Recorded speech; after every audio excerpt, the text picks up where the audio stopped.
Saudara-saudara, raksasa-raksasa kehidupan adalah kekuatan-kekuatan emosi negatif yang menguasai kehidupan kita, mencengkram, membuat kita tidak berdaya, dan membuat kita terkadang menjalani kehidupan ini tidak maksimal seperti yang Tuhan kehendaki. Dalam 2 episode yang lalu kita telah berbicara tentang melawan raksasa kehidupan, yaitu melawan kekhawatiran.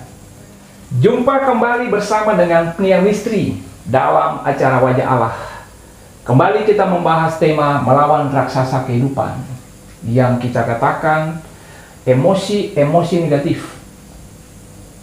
Kali ini kita berbicara tentang melawan ketakutan. Saudara-saudara, berbicara tentang ketakutan, sebenarnya ketakutan merupakan emosi yang netral. Dia tidak positif, dia tidak juga negatif. Bagaimana Anda mengelola ketakutan yang Anda rasakan, itulah yang menentukan ketakutan itu sebagai emosi negatif atau sebagai emosi positif.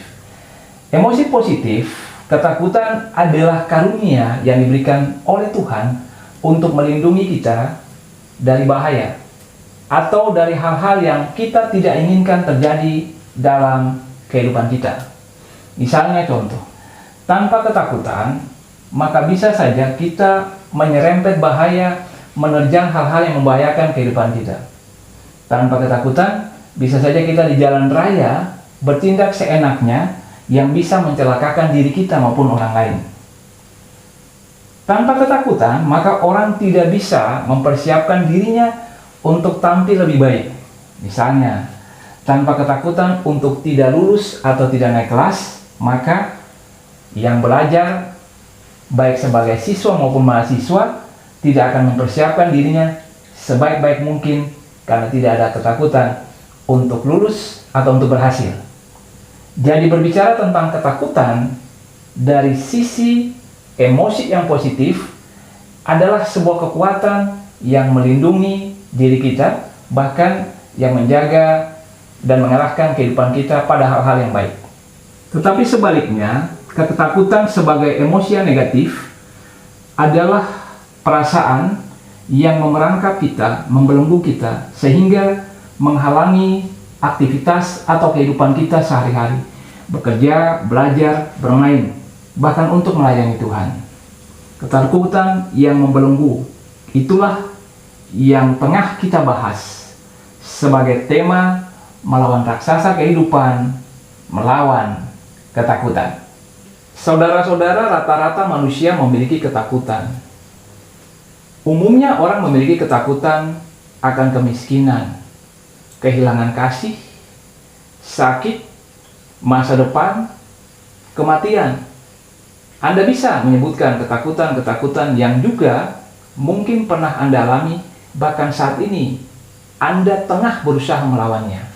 Yang pertama, ketika berbicara tentang melawan ketakutan sebagai emosi negatif yang mencengkram, melumpuhkan Anda, pertama-tama yang kita lakukan adalah hadapilah ketakutan itu dalam iman. Hadapilah ketakutan itu dalam iman.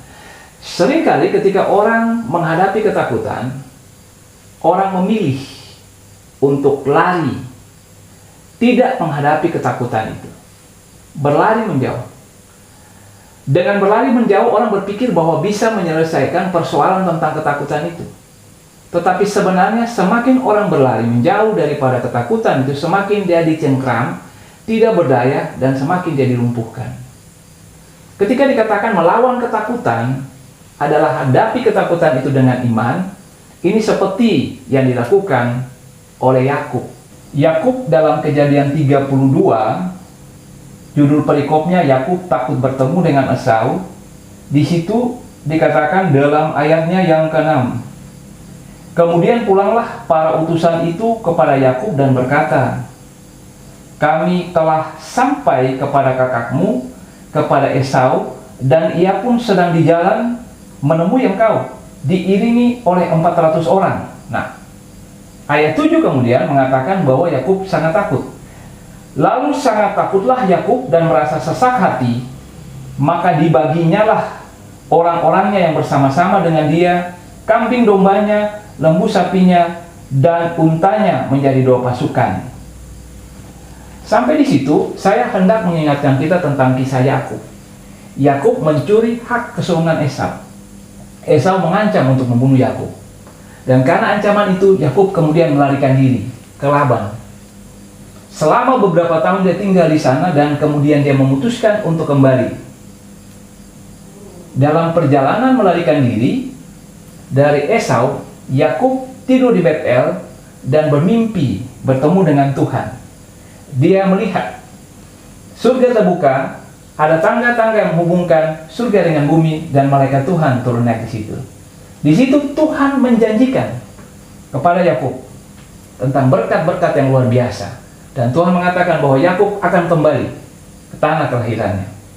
Dalam perjalanan pulang diberitakan bahwa Esau tengah berjalan menuju kepada dia dengan 400 orang. Ayat tadi mengatakan, lalu sangat takutlah Yakub. Apa yang dilakukan dengan ketakutannya? Kita lihat dalam bagian Alkitab, Kejadian 32 pada ayatnya yang ke-25.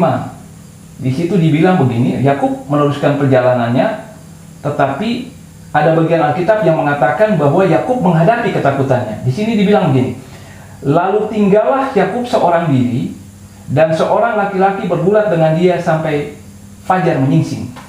Saudara-saudara, yang dikatakan di sini dari bagian Alkitab yang tadi kita baca, bahwa Yakub menghadapi ketakutannya dalam sebuah pergumulan dengan Tuhan. Memang dalam bagian bacaan tadi dikatakan tidak jelas nampak bahwa siapakah pribadi itu, tetapi dari pernyataan atau perkataannya dengan mengubah nama Yakub, yaitu penipu, menjadi Israel, dan perkataan bahwa engkau telah menang melawan manusia dan Allah, maka orang itu adalah utusan Allah. Yang mau dikatakan di sini, bagi kita, Yakub maju menghadapi ketakutannya. Dia bergulat dalam pengertian bahwa dia bergumul, dia berdoa. Mungkin kita berpikir, apa sih yang didoakan Yakub? Saya sengaja tadi menceritakan tentang kisah Yakub, bahwa dalam perjalanan melarikan diri, dia sempat bermimpi ada tangga dari sorga ke bumi, dan ada janji Tuhan bahwa dia akan kembali. Dan dia berjanji juga bahwa dia akan mempersembahkan kekayaannya untuk Tuhan. Nah, yang mau dikatakan bagi kita, dalam pergumulan itu Yakub sebenarnya mengambil langkah iman. Dalam ketakutannya, dia tidak berlari dari apa yang dia hadapi, tetapi dia maju menghadapi ketakutan itu dengan percaya pada janji Tuhan. Dia bergumul, meminta Tuhan untuk menepati janjinya. Saudara-saudara, adakah pada saat ini Anda merasakan ketakutan tentang hal-hal tertentu dalam hidup Anda yang membuat Anda tidak berdaya, yang membuat Anda tidur dengan tidak nyenyak, yang membuat Anda tidak bisa tidur, bahkan membuat Anda tidak bisa menikmati hari-hari kehidupan Anda? Hadapilah ketakutan itu. Hadapi bukan dengan kekuatan Anda, tetapi hadapilah dengan iman, berdasarkan pengenalan saudara-saudari pada siapa Tuhan. Yakub mengenal Tuhan yang dijumpai sebagai Tuhan yang baik pada dia. Ingat bahwa dia melarikan diri pada saat dia tengah melakukan sebuah penipuan yang besar, dan Tuhan menjumpai dia dalam keadaan dia melakukan kesalahan dengan berjanji untuk memberkati dia. Dia mengenal Allahnya, Tuhannya sebagai pribadi yang baik. Sebab itu ketika dia menghadapi ketakutan, ancaman bahaya terhadap nyawanya dan nyawa istri, anak-anak, bahkan seluruh harta bendanya, dia mengembalikan dirinya pada pengalamannya tentang pribadi Allah yang menepati janji, yang mengasihi dia. Pada saat itulah dia memiliki kekuatan untuk menghadapi ketakutannya. Tentunya kita memiliki pengalaman-pengalaman bersama dengan Allah dalam hidup ini. Pakailah hal itu sebagai sebuah kekuatan dalam diri kita untuk menyatakan bahwa ketakutan tidak berkuasa dalam hidup saya. Karena saya mengenal Allah saya sebagai Allah yang baik, Allah yang setia, Allah yang menyertai saya. hadapilah ketakutan Anda dengan iman. Itu yang pertama. Yang kedua, lawanlah ketakutan dengan janji Tuhan. Janji Tuhan tentu adalah perkataan Tuhan yang ada di dalam Alkitab. Saudara-saudara, begini, ketakutan ibarat burung yang selalu terbang mengelilingi kepala kita. Dia tidak bisa untuk diusir, tetapi satu hal yang bisa dilakukan adalah kita bisa mencegah burung-burung itu membuat sarang di kepala kita. Yang mau dikatakan bahwa rasa takut adalah hal-hal yang seringkali, bahkan bisa saja berulang kali kita hadapi dalam hidup ini. Kita tidak bisa mengenyahkannya, menghilangkannya. Yang bisa kita lakukan adalah melawannya. Maka hal yang kedua, bagaimana kita melawan ketakutan adalah kita memegang janji-janji Tuhan. Kenapa janji Tuhan? Ketakutan menyerang pikiran kita, menyerang pikiran Anda. Pikiran-pikiran negatif. Saya takut akan masa depan saya. Saya takut akan penyakit yang saya alami. Saya takut bagaimana saya menghidupi anak-anak saya. Saya takut dengan pekerjaan saya, usaha yang baru saya mulai. Ketakutan-ketakutan itu adalah hal-hal yang dipikirkan. Dan seringkali hal-hal itu terus-menerus dipikirkan. Ketika kita berusaha untuk tidak memikirkannya, ada saja hal-hal yang mengingatkan kita untuk kembali memikirkannya. Nah, kenapa kemudian dikatakan bahwa firman Tuhan adalah kekuatan untuk mengalahkan pikiran-pikiran yang mencengkram kita dalam ketakutan? Kita tidak bisa mengenyahkan pikiran-pikiran tentang ketakutan. Yang bisa kita lakukan adalah melawan pikiran-pikiran itu dengan memikirkan janji-janji Tuhan. Janji-janji Tuhan yang ada dalam firman Tuhan adalah kekuatan dan kuasa yang menyatakan kehendak Tuhan yang Dia ingin untuk terjadi dalam kehidupan umatnya. Ketika kita berpikir tentang ketakutan, maka kita berpikir tentang sesuatu yang kita pikir akan terjadi dalam hidup kita. Ketika kita berpikir tentang janji Tuhan, kita berpikir tentang sesuatu yang Tuhan katakan dan akan terjadi dalam kehidupan kita. Ketakutan bekerja mirip dengan iman. Iman membawa kita untuk berpegang pada janji-janji Tuhan. Ketakutan membawa kita pada kecemasan, kekhawatiran yang membelenggu kehidupan kita. Berbicara tentang berpegang pada janji Tuhan, maka saya hendak membacakan beberapa ayat yang bisa menjadi pegangan kita ketika ketakutan mencengkram kehidupan kita. Ulangan 31 ayat 6. Kuatkanlah dan teguhkanlah hatimu, janganlah takut dan jangan gemetar karena mereka, sebab Tuhan Allahmu, Dialah yang berjalan menyertai engkau. Ia tidak akan membiarkan engkau dan tidak akan meninggalkan engkau. Nah, ayat yang berikut, Mazmur 27 ayat 1. Tuhan adalah terangku dan keselamatanku. Kepada siapakah aku harus takut? Tuhan adalah benteng hidupku, terhadap siapakah aku harus gemetar? Mazmur 118 ayat 6. Tuhan di pihakku, aku tidak akan takut. Apakah yang dapat dilakukan manusia terhadap aku? Amsal 3 ayat 25 dan 26. Janganlah takut kepada kekejutan yang tiba-tiba atau kepada kebinasaan orang fasik bila itu datang, karena Tuhanlah yang menjadi sandaranmu dan akan menghindarkan kakimu dari jerat. Amsal 29 ayat 25. Takut kepada orang mendatangkan jerat, tetapi siapa percaya kepada Tuhan dilindungi. Yesaya 41 ayat 10. Janganlah takut sebab aku menyertai engkau. Janganlah bimbang sebab aku ini Allahmu. Aku akan meneguhkan, bahkan akan menolong engkau. Aku akan memegang engkau dengan tangan kananku yang membawa kemenangan.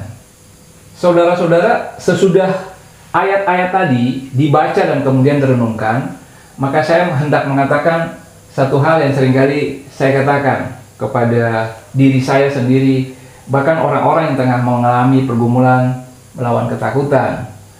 Terapi firman. Kita seringkali berbicara tentang terapi ini, terapi itu. Tetapi bagaimana dengan terapi firman Tuhan? Nah, terapi firman Tuhan bisa dilakukan dengan kita menulis salah satu ayat. Bisa saja ayat yang tadi dibacakan, lalu kita kantongi. Kita taruh di kantong baju kita. Dan kita bawa. Ketika kita mengalami ketakutan, ketika ketakutan hendak menyergap kita atau memerangkap pikiran kita, kita keluarkan ayat itu, kita baca, kita resapi, kita maknai, dan kita imani bahwa apa yang dikatakan oleh perkataan firman Tuhan itu adalah wujud perlindungan Tuhan, kuasa Tuhan yang menjaga kita dari serangan musuh, dari ketakutan yang membelenggu dan mencengkeram kehidupan Anda. Yang ketiga, melawan ketakutan kita lakukan dengan mendekat pada Tuhan. Mendekat kepada Tuhan. Ketika kita mendekat pada Tuhan di dalam doa, merenungkan firman Tuhan, maka mau tidak mau hadirat Tuhan yang penuh kasih, penuh kedamaian, tenang, kekuatan kuasanya akan mempengaruhi diri kita. Mendekatkan diri kepada Tuhan berarti dengan sengaja kita memberikan waktu kita yang terbaik, banyak, bukan cuma sedikit, untuk mencari hadirat Tuhan, masuk dalam hadirat Tuhan, dipengaruhi oleh hadirat Tuhan. Berbicara tentang pengaruh ketika kita berada dekat pada diri seseorang, kita bisa mempengaruhi atau dipengaruhi. Pada suatu saat, seorang muda, dia berjalan di sebuah jembatan yang tinggi. Tiba-tiba dia melihat ada seorang muda yang lain yang hendak melompat dari jembatan itu, mau bunuh diri. Dia berlari, bergegas untuk mencegah orang muda itu. Lalu orang muda itu mengatakan hal-hal yang membuat dia ingin bunuh diri. Dia mengatakan, saya baru saja putus cinta. Saya diputuskan oleh pacar saya, padahal sudah banyak hal yang saya korbankan. Saya dipecat dari pekerjaan saya. Saya mengalami keadaan di mana tubuh saya mengalami kesakitan. Saya merasa hidup saya tidak lagi berguna. Dia bercerita panjang lebar sekitar setengah jam tentang kesusahannya kepada pemuda yang menolongnya, mencegahnya untuk bunuh diri. Saudara-saudara, lucunya kemudian 1 jam dari mereka bercerita, yang terlihat kemudian oleh orang banyak yang ada sekeliling itu, kedua pria muda itu kemudian memutuskan untuk lompat dari jembatan itu ke bawah. Tentunya ini cuma guyonan atau cerita humor, tetapi yang mau dikatakan begini, dengan siapa kita bergaul, mendekatkan diri, memberikan waktu kita yang terbaik, waktu kita yang banyak, maka kita akan mempengaruhi atau dipengaruhi. Orang muda tadi yang mencegah orang muda yang lain untuk bunuh diri, awalnya optimis. Tetapi sekian lama dia mendengarkan cerita orang muda yang hendak bunuh diri itu, keputusasaannya, keadaan hidupnya yang sulit, persoalan-persoalan dan pergumulannya, hatinya mulai terpengaruh. Dan dia merasa bahwa iya benar ya, kesulitan seperti itu. Dia merasa putus asa, lalu dia cerita katanya mereka berdua memutuskan untuk bunuh diri. Nah, yang mau dikatakan kepada kita bahwa dengan siapa kita bergaul, dengan siapa kita mendekat, maka kita akan dipengaruhi.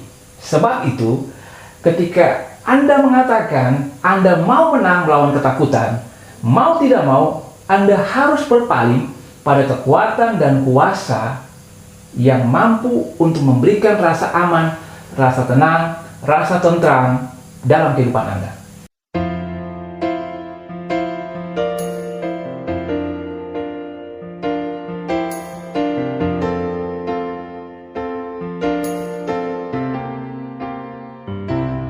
Kau Tuhan, penolong dalam hidupku, ku percaya hanya hanya kepadamu.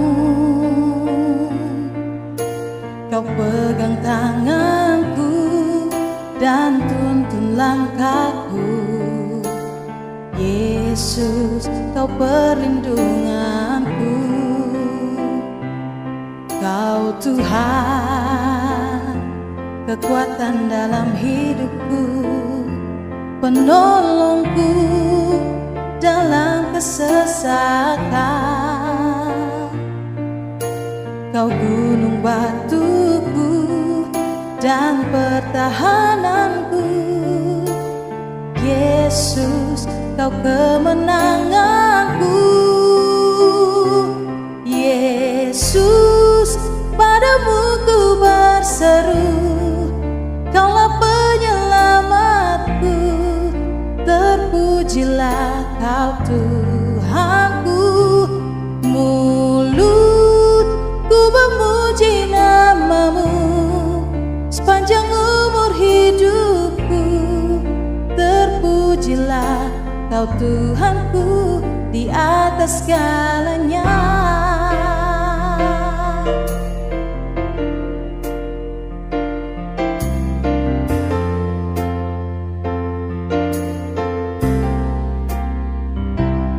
Kau Tuhan, kekuatan dalam hidupku, penolongku dalam kesesakan. Kau gunung batuku dan pertahananku. Yesus, Kau kemenanganku. Yesus, padamu ku berseru. Kaulah penyelamatku. Terpujilah Kau Tuhanku. Mulutku memuji nama-Mu sepanjang umur hidupku. Terpujilah Kau Tuhanku di atas segalanya. Kaulah sumber kuatku. Kaulah kehidupanku. Kaulah pertahananku. Ku percaya padamu.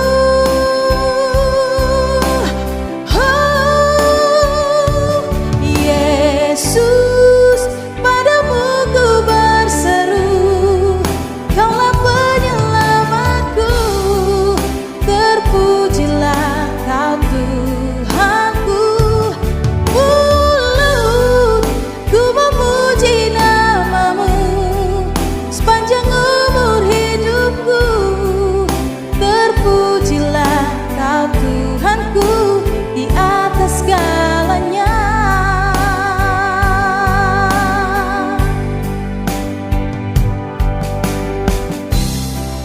Terpujilah Kau Tuhanku di atas segalanya.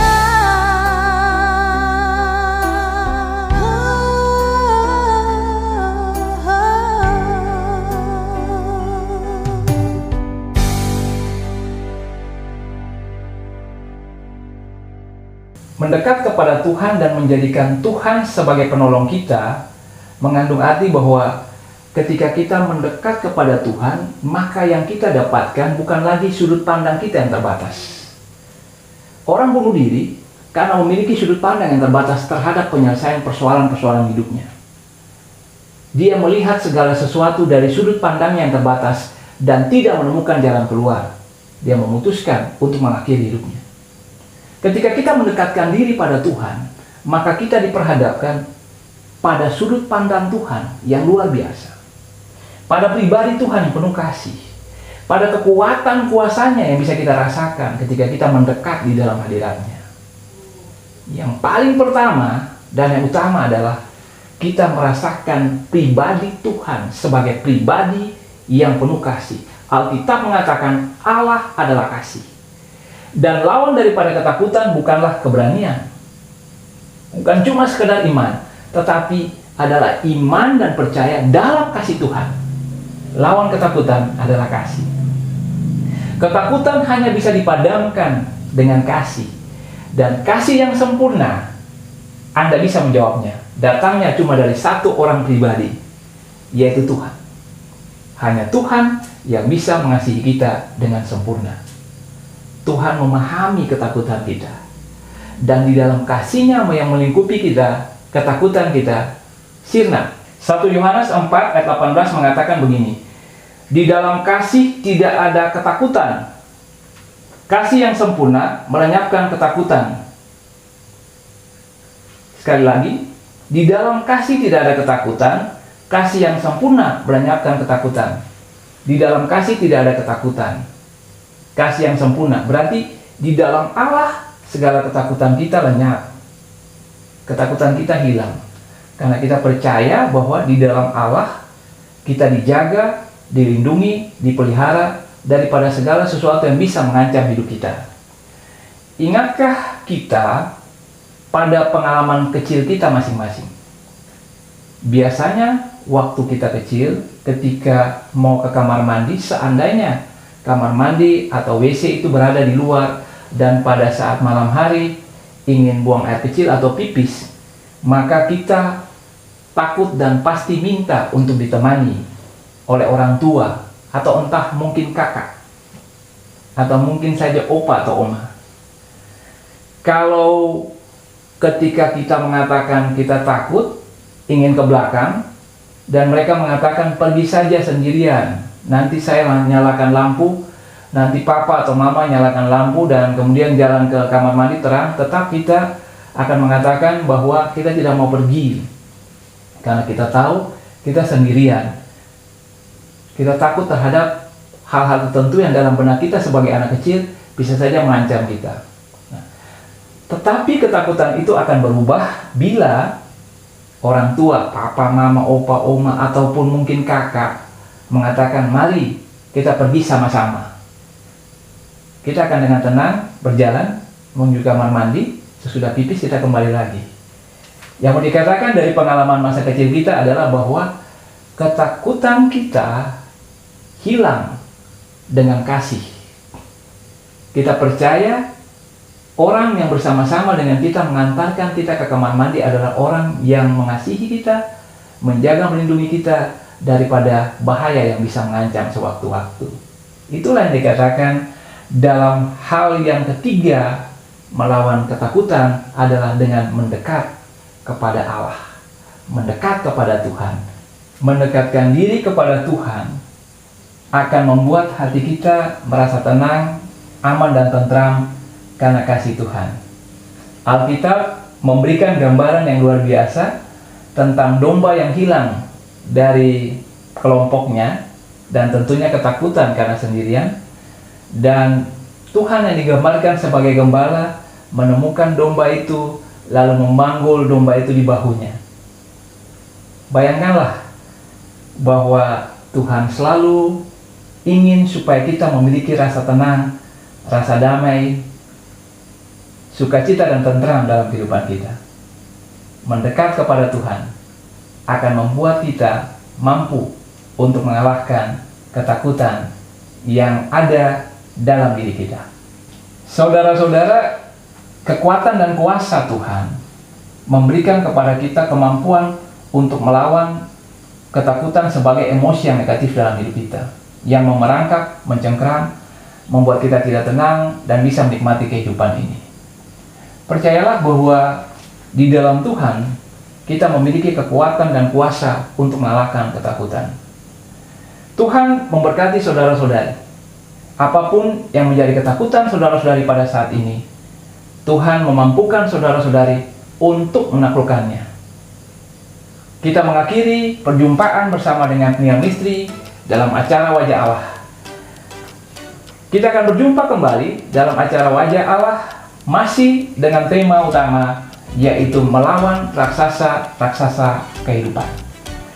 Kamu dapat, kamu bisa, karena Dia mengasihimu. Sampai jumpa kembali. Tuhan memberkati. Shalom.